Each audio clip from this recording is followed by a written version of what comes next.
अच्छा, हम ज़रा पॉस्चर के वाले से ज़रा बात करें तो मैं चाहूँगी डॉक्टर साहब ज़रा आप भी ज़रा पॉस्चर, क्योंकि जैसे हम कुछ पिक्चर्स भी अपने नाज़रीन के साथ शेयर करेंगे कि जैसे ये ना हमारा तो यही है फ़ोन में ही, और ये सब मेरे ख्याल से ये कोई भी जान, आज शायद आप लोग भी जब फ़ोन का इस्तेमाल करते हैं यूँ तो बड़ी मुश्किल से कोई फ़ोन में बात करते हैं, हम सब ऐसे लगे होते हैं। हाँ, बेसिकली जो है वो आपकी नेक का जो बैठने के लिए भी अमूमन जब हम बैठते हैं, अमूमन लोगों का, बच्चों से लेकर के टीनेजर्स का भी आजकल बहुत ज़्यादा कंप्यूटर का इस्तेमाल है। जब हम नीचे बहुत ज़्यादा हाथ करके कीबोर्ड का लेवल हमारे ऊपर ना हो तो हमारा पूरा जो है शोल्डर पे वेट आता है हाथ का।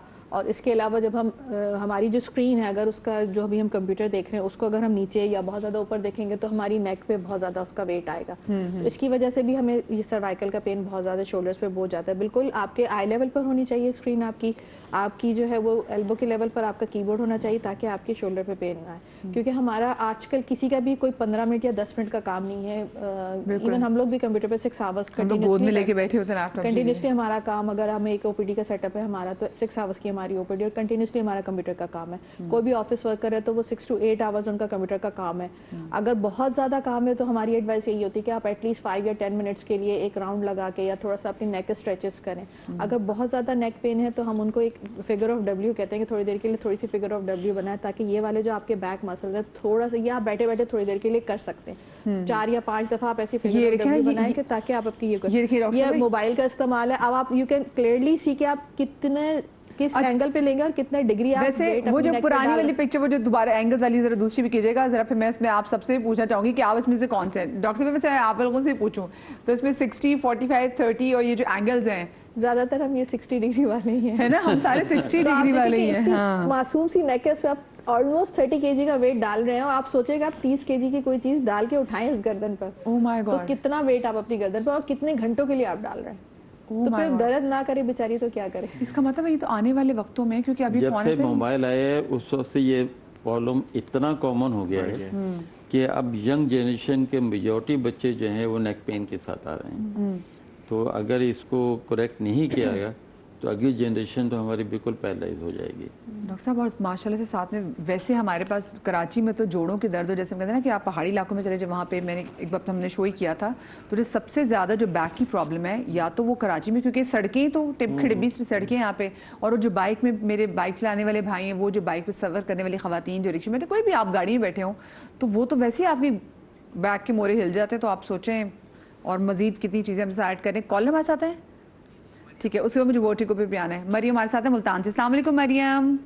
वालेकुम सलाम, अस्सलाम वालेकुम। बहुत अच्छी अवेयरनेस मिल रही है हम लोगों को, बहुत शुक्रिया जी। मरियम, वो क्या पूछना चाहेंगी? मुझे ये मालूम करना था कि मेरी सिस्टर है, 6 से 7 मंथ पहले की बात है, वो गिर गई थी तो बैक की साइड पर, तो उनके ना जब डॉक्टर ने एक्सरे एडवाइस किए ना तो उसमें जो कूल्हे की हड्डी की साइड पे वो कहते हैं कुछ थोड़े थोड़े ना जैसे क्रैक से पड़ चुके हैं। तो वो कोई काम ज्यादा नहीं कर सकती हैं तो थकती हैं, उनकी टांग से लेके पूरी कमर में और इवन कि अब उनके बाजू से लेके और सर तक में तकलीफ होती है। क्या जो सर की सारे दिन की पेन होती है क्या उसी वजह से है या कोई और इशू है, और क्या ये ठीक हो पाएगा कि नहीं? अब सीधा बाजू भी स्वेलिंग कर रहा है, उनके हाथ में भी पूरी स्वेलिंग है, तो ये क्रैक्स पड़ गए हैं, क्रिटिकल मसला है ये कि नहीं? अच्छा, आपसे क्वेश्चन करना चाहूँगी कि आप कह रही हैं कि क्रैक्स पड़ गए हैं, तो क्रैक्स से क्या मतलब है? क्योंकि अगर फ्रैक्चर हुआ है, मतलब वो कह रहे हैं कि कूल्हे की जो हड्डी है ना तो उसके ऊपर ना 2-3 जैसे टक से पड़ जाते हैं। उन्होंने एक्सरे में यही बताया है। अब वो पूरी शदीद, कभी कभी शदीद टांग में दर्द होती है, सीधी टांग में, और कमर से खड़ा नहीं हो जाता, ज्यादा काम कर ले तो वो, और ये शोल्डर में भी दर्द होती है और बाजू सूजा हुआ होता है, अक्सर उंगलियां भी सूजी हुई होती है सीधे हाथ की, और अब वो सर में भी दर्द जा रही है, क्या उस वजह से है, क्या वजह है? यानी कि पेन रिलीफ के लिए हम लोग कोई टैबलेट भी ले लेते हैं ना, उससे कोई इतना खातिर फायदा नहीं होता।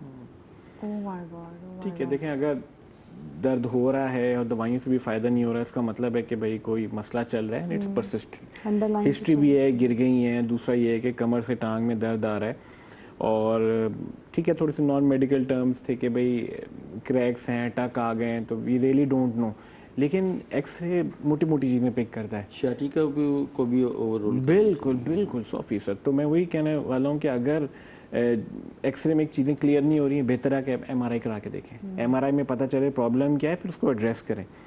तो आई वुड सजेस्ट कि ये, क्योंकि उनको हाथ में भी पैर में भी दर्द हो रहा है और सिर्फ फोन पे देख के या बात करके आप कभी भी किसी को कोई महंगा CT MRI एडवाइस नहीं करते, महंगे टेस्ट होते हैं। तो तरीका ये है कि ये किसी न्यूरो सर्जन को या ऑर्थोपेडिक सर्जन को दिखाएं जो इनको एग्जामिन करे टांगों को, हाथों को, और फिर जो रेलेवेंट MRI वगैरह की नीड है वो कराएं। उसके हिसाब से फिर जो ट्रीटमेंट है वो शुरू हो। क्योंकि इनकी हिस्ट्री ऑफ फॉल है, तो हिस्ट्री ऑफ फॉल में सर्वाइकल इशू भी हो सकता है जिसकी वजह से ओवरऑल पेन जा रहा है इनके, लोअर लेग में भी जा रहा है, अपर लेग में भी जा रहा है, तो इट मे बी, तो मेरा ख्याल इनको किसी न्यूरो सर्जन को दिखाना चाहिए पहले। उसके बाद 7 months बैक ना, तो उस वक्त सिर्फ अगर उन्होंने पेन यहाँ था और सिर्फ यही इवैल्यूएट किया, ऊपर इवैल्यूएशन हुई नहीं हुई, तो एक दफ़ा इनको दोबारा विजिट की ज़रूरत है कि दोबारा ओवरऑल ये री-इवैल्यूएट हों कि इनको बेसिकली प्रॉब्लम क्या हो सकता है। उस वक्त ऊपर की कोई चीज़ मिस हो गई हो, क्योंकि इतनी तकलीफ में आपकी बहन, तो उनको प्रॉपर एक बार आपको दोबारा ज़रूर जाना पड़ेगा।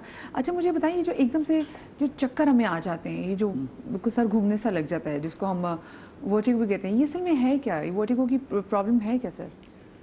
वर्टिगो समझिए कि इस बैठे बैठे आपको सडनली चक्कर शुरू हो जाएं, आप या तो आप फील करें कि आप घूम रहे, या आप ये फील करें आपके चारों तरफ जो दीवारें हैं वो घूम रही हैं, ठीक है, वो स्पिन कर रही हैं, हालांकि आप इडल बैठे हैं, आप मूव नहीं कर रहे हैं, लेकिन या तो आपको फील हो रहा है कि आप घूम रहे हैं या आपकी दीवारें घूम रही हैं, चूँकि आपके ब्रेन को जो सिग्नल मिल रहे हैं जी वो घूमने के मिल रहे हैं, और वो सिग्नल आपके आ रहे हैं कान के जो इंटरनल स्ट्रक्चर्स हैं, जहाँ पे हमारा बैलेंस सिस्टम, कान में देखिए 2 सिस्टम होते हैं, एक ही बोन के अंदर एक सुनने का सिस्टम है जिससे हम सुनते हैं, और दूसरा बैलेंस सिस्टम है। बैलेंस सिस्टम में 3 कैनाल्स होती हैं जो एक दूसरे से 90 डिग्री पे होती हैं, तो हमारी बॉडी को बैलेंस करती हैं। हम चाहे छलांगे मारें, दौड़ें, डाइविंग करें, हम जहाज़ से छलांग लगा के पैराशूट में भी आएँ, हमारी बॉडी बैलेंस रहती है उन 3 कैनाल की वजह से। और अगर उन 3 कैनाल्स की अंदर जो लिक्विड्स हैं उनकी कंपोजिशन में कोई फ़र्क पड़ जाए तो आपका बैलेंस आउट होता है, और जब बैलेंस आउट होता है तो आपके ब्रेन को सिग्नल देता है, तो उसके बाद फिर आपको चक्कर आने शुरू होते हैं। ज़्यादातर जो चक्कर हैं वो कान के इन स्ट्रक्चर की वजह से ऑलमोस्ट मोर देन 80%, और 15 to 20% जो है वो ब्रेन के अपने मसलों की वजह से होता है। तो या तो सेंट्रल रीजन है जो ब्रेन के साथ होता है, या पेरिफेरल है जो कान के साथ ये होता जो कान, ये इसका ऑफ कोर्स क्योर की तरफ भी जाना, देखना है कि कैसे इसको हम हल कर सकते हैं। लेकिन मेरे साथ अभी कॉलर मौजूद है फौजिया लाहौर से, उनकी भी कॉल मुझे शामिल करनी है। अस्सलाम वालेकुम फौजिया। वालेकुम सलाम, कैसी हैं मैडम? ठीक है आप? अल्लाह का शुक्र, बिल्कुल ठीक। फौजिया क्या पूछना चाहेंगी? ये मैं पूछना चाहूंगी, मेरी 35 साल उम्र है और मेरे 4 बच्चे हैं, और मुझे ना, मैं जब रात को सोती हूँ ना, तो मेरे जो कंधे हैं बहुत ज्यादा दर्द करते हैं जब सुबह उठती हूँ। तो कमर की जो मेरी है वो भी बहुत शदीद दर्द होती है, और मेरी टांगों में भी बहुत दर्द रहता है, और मैं हूँ भी इतनी स्मार्ट हूँ, मोटी वगैरह नहीं हूँ। तो जी मैं ग्रुपन भी गोली वगैरह वो जो होती है स्टोर से लेके वो भी खा लेती हूँ। मैं सदके जाऊँ फौजिया, आपने प्रोग्राम शुरू से देखा है आपने? जी मैं देख रही, मैं कब से कॉलेज मिलाने की कोशिश कर रही हूँ। मैं आप ही की बात कर रही थी। खबरदार आपने आइंदा खुद से दवाई कोई लेके खाई तो। जी जी जी जी मैं देख रही हूँ। वादा करो मेरे से पहले। अच्छा नहीं कही वादा नहीं, देखा ना, सच्ची है ये औरत, सच्ची है, इसने मेरे से वादा नहीं किया। अच्छा आपसे कोई काउंटर सवाल पूछना चाहेंगे डॉक्टर साहब? कुछ काउंटर सवाल? सवाल मेरा यही है कि ये सुबह उठती जब काटो दर्द क्यों होता है? सिर्फ सोने की वजह से होता है? अच्छा चल कितना सकती हो फौजिया, आप कितना चल सकती हो? फौजिया चल कितना सकती है? डॉक्टर साहब पूछ रहे हैं चल कितना सकती हो? मैं जॉब करती हूँ तो काफी ज्यादा मैं चल के जाती हूँ और चल के जाती हूँ, आधे घंटे का सफर होता है। अच्छा ठीक ठीक है, ठीक है, जवाब सुन लें। हाँ जी देखिए नाइट पेन, कभी कभी कोई बंदा क्या है ना कि नाइट पेन मुझे रात में दर्द होता है सोते हुए, तो वो उसको थोड़ा सा अलार्मिंग कहते हैं कि भाई आप इसको सिर्फ दवाई दे के फॉरवर्ड ना करें, क्योंकि हिस्ट्री कहती है कि नाइट पेन की कभी कभार कोई कॉज, मेजर कॉज भी हो सकती है। तो यस, अगर उनको टांगों में इन सब चीज़ों में दर्द होता है तो इनको वही एग्जामिन करना पड़ेगा और एक MRI लाजमी कराना पड़ेगा। ब्रूफीन टैबलेट आप कभी कभी के लिए ठीक है, लेकिन वही बात है कि ये बहुत स्ट्रॉन्ग पेन किलर है, ये आपकी किडनी को और आपके स्टमक को बहुत सिग्निफिकेंटली डैमेज कर सकती है। दूसरा ये है कि उन्होंने बताया कि मेरा वेट भी कम है, सारी चीज़ें हैं, चलने में ठीक हैं, तो ये थोड़े से पॉजिटिव फाइंडिंग्स हैं। एक और चीज़ जो जाती है कि भाई बंदा थोड़े से रेस्ट के बाद, जैसे रात में सो गया फिर सुबह उठा फिर पेन्स हो रहे हैं, इसका मतलब है कोई आर्थ्रोपैथी, जॉइंट्स का कोई प्रॉब्लम ना चल रहा हो, क्योंकि रात में सो रहे हैं तो सब चीज़ें ठीक हैं, जब सुबह उठते हैं तो बॉडी बहुत स्टिफ होती है, फिर थोड़ी से आधा पौना घंटा लगता है रवानी में आने के लिए, फिर सही हो जाता है। तो ये कुछ 2-4 चीज़ें जिस तरफ जहन जाता है, लेकिन ये है कि इनको प्रॉपर दिखाना चाहिए। कोई भी चीज़ 3 महीने से ऊपर जा रही है ना, आपने जाके दिखाना है। अगर कोई छोटी चीज़ होती 2 हफ्ते, महीना, मैक्सिमम 2 महीने में खुद ही सही हो गई।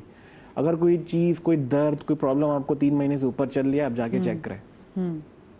अच्छा, और जो वर्टिगो के बारे में दोबारा हूँ, वो कहते हैं कि अक्सर वर्टिगो को कान में मौजूद कैल्शियम के ज़रात से जोड़ा जाता है। जी, उसको कहते हैं positional vertigo, benign positional vertigo. Okay. उसमें होता ये, कान के अंदर जो स्ट्रक्चर्स होते हैं ओटोलिथ, उनमें से कैल्शियम के क्रिस्टल्स जो हैं वो टूटते हैं और ग्रेविटी की वजह से वो एक ख़ास जगह जाके जमा हो जाते हैं। नॉर्मली वो जो पोस्टियर कैनाल है उसमें जमा होते हैं। जब उनका क्वांटिटी और वेट सिग्निफिकेंट हो जाता है तो फिर जब हम हेड मूव करते हैं तो उसके साथ वो सारे क्रिस्टल भी मूव करते हैं, उससे चक्कर आता है। ओके। और इसका इलाज बहुत सिंपल है। उसके लिए एक एक्सरसाइज होती है जिसको एप्ले मैन्यूवर कहते हैं, और बहुत सिंपल एक्सरसाइज है, और उसके साथ उन क्रिस्टल्स को पोस्टियर कैनाल से डिसलॉज करके ऐसी जगह पहुंचा देते हैं जहाँ उनका इफेक्ट खत्म हो जाता है। ये एक्सरसाइज से होता है, ये प्रोसीजर होता है, फिर एक एक्सरसाइज है, सिंपल एक्सरसाइज से हो मतलब जाता है। आपके बॉडी को कुछ डिफरेंट पोजीशंस में रखना होता है, तो वो जो क्रिस्टल्स हैं वो वहाँ से मूव करके सेफ जगह पे चले जाते हैं और आपके चक्कर इमीडिएटली ख़त्म हो जाता है।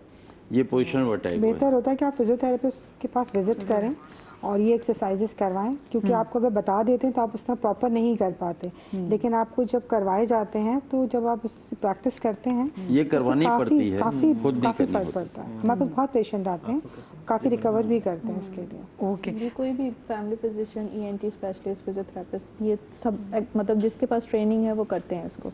ये डायग्नोज भी इसी से होता है, हेल्पैक्स मैन्यूवर से, फिर एप्लीज इसी प्रोसीजर को करते हुए, एप्लीज मैन्यूवर से करते हुए ये इसकी एक्सरसाइज भी होती है, ये ठीक भी इसी से होता है। जिस तरह डायग्नोज होता है उसी मैन्यूवर को करते हुए इसको ठीक है। फिर पेशेंट जब एक्सपर्ट, जब हमें लगता है कि कर लेगा घर पे, तब हम उसको कहते हैं कि कर लो, वरना हम रिस्क नहीं लेते, हम कहते हैं हमारे पास ही आओ। हाँ, अच्छा जी, हमारे साथ हाजी रहमान साहब भी मौजूद है पेशावर से। कॉलर, अस्सलाम वालेकुम जी। अस्सलाम जनाब। जी हाजी साहब, ठीक ठाक हैं? अल्हम्दुलिल्लाह, शुक्र है, खैरियत से हैं? अल्लाह का शुक्र। बताइए जी, क्या पूछना चाहेंगे? अभी हमारी बेगम है 3 महीने पहले गिर गई थी ना। जी जी। जब 3 महीने पहले गिर गई तो ये हाथ के शोल्डर में उसके दर्द हो रहा था, तो उसके MRI भी किया, बड़े बड़े डॉक्टरों को भी दिखाया, नेशनल में भी दिखाया, मगर अभी तक उसकी दर्द जो है ना वो नहीं जा रहा है, और हाथ ऐसी चीजें उठते भी नहीं है। अच्छा, सही जी। हालांकि लियाकत नेशनल हो गया, एवं डॉक्टर इमरान शाह है उसको भी दिखाया, 2 बड़े और डॉक्टरों को भी दिखाया। हाजी साहब, MRI में क्या बताया गया था? MRI में पहले इन्होंने बोला कि भाई ये जो उसका वो पट्टा होता है ना वो का डैमेज है।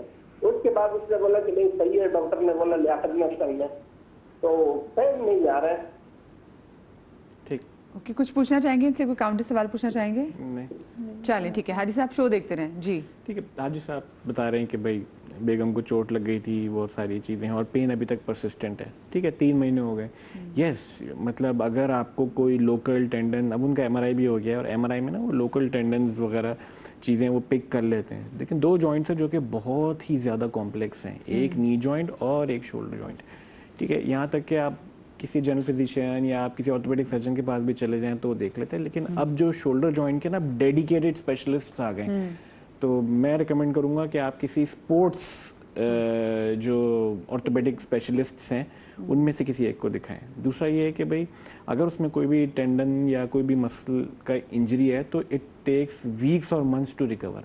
हाँ, इसका थोड़ा सा रिहैब प्रोसेस भी है, ठीक है। अब वही बता रहा हूँ कि अगर कोई उसको स्पोर्ट्स डेडिकेटेड या ऑर्थोपेडिक स्पेशलिस्ट नहीं देखेगा तो वो प्रिस्क्राइब भी नहीं करेगा, वरना ये मैडम फिजियोथेरेपिस्ट हैं, इनके पास बहुत सारे पेशेंट्स आते होंगे, तो जो मसल इंजरीज की जो रिहैब है वो तकरीबन 6 मंथ्स तक भी चलती हैं, तब जाके ये वाले प्रॉब्लम्स बेहतर होते हैं। हल सिर्फ दवाई नहीं है, दवाई टेम्प्रेरी है, लेकिन रिहैब और फिर कुछ इंजेक्शंस हैं और फिजियोथेरेपी, ये सब चीज़ें बहुत मैटर करती हैं। तो इनको आप क्या सजेस्ट करना चाहेंगे? Proper exercise and physio. हाँ, और किसी शोल्डर स्पेशलिस्ट जो कि स्पोर्ट्स मेडिसिन या स्पोर्ट्स ऑर्थोपेडिक स्पेशलाइज करते हैं, उनको एक नज़र ज़रूर दिखाएं। हमारे यहाँ है डिपार्टमेंट स्पोर्ट्स का, हाँ, कि हमारे यहाँ उनके साथ हमारे फिजियोथेरेपिस्ट भी काम कर रहे होते हैं, तो आप उनको बोलें, मशवरा दें कि हमारे पास आएँ और उनसे भी एक एडवाइस लें और फिजियोथेरेपी कराएं, तो इंशाल्लाह बेहतर होगा। हमारे यहाँ बहुत अच्छी थेरेपी होती है, ख़ास तौर पे मसल्स प्रॉब्लम के लिए हमारे स्पेशलिस्ट फिजियोथेरेपिस्ट हैं जो कि इसको देख रहे होते हैं। और ऑब्वियस बात ये है कि ये बहुत लॉन्ग टर्म ट्रीटमेंट होता है। अब हर पेशेंट आता है, वो कहता है एक विजिट में चाहता है कि वो ठीक, जैसे मेडिसिन का इफेक्ट हुआ तो फिजियोथेरेपी, तो ऐसा नहीं होता। जब हम पेशेंट को जब एक्सरसाइज का कहते हैं तो सब पेशेंट्स भागते हैं, क्योंकि एक्सरसाइजेज भी आपको एक दिन में नहीं, ना तो दुबला करेगी ना ही स्ट्रेंथन करेगी, उसके लिए आपको एटलीस्ट 3 मंथ्स लग के करवानी पड़ती हैं। तो आप 3 मंथ्स का ट्रीटमेंट तो होता ही है। तो मेरा ख्याल है कि उनको आके इस तरह से लेना चाहिए एडवाइस, और हमारे पास भी आए, हम उन्हें देखते हैं कि एग्जैक्टली प्रॉब्लम हुआ है, कौन सा मसल टेंडन इनका रप्चर हुआ है जिसकी वजह से इन्हें प्रॉब्लम हो रहा है, क्योंकि हर मसल की अपनी एक मूवमेंट होती है, तो हम उस पॉइंट ऑफ व्यू से फिर उनकी एक्सरसाइजेज जो भी हैं वो प्लान करें।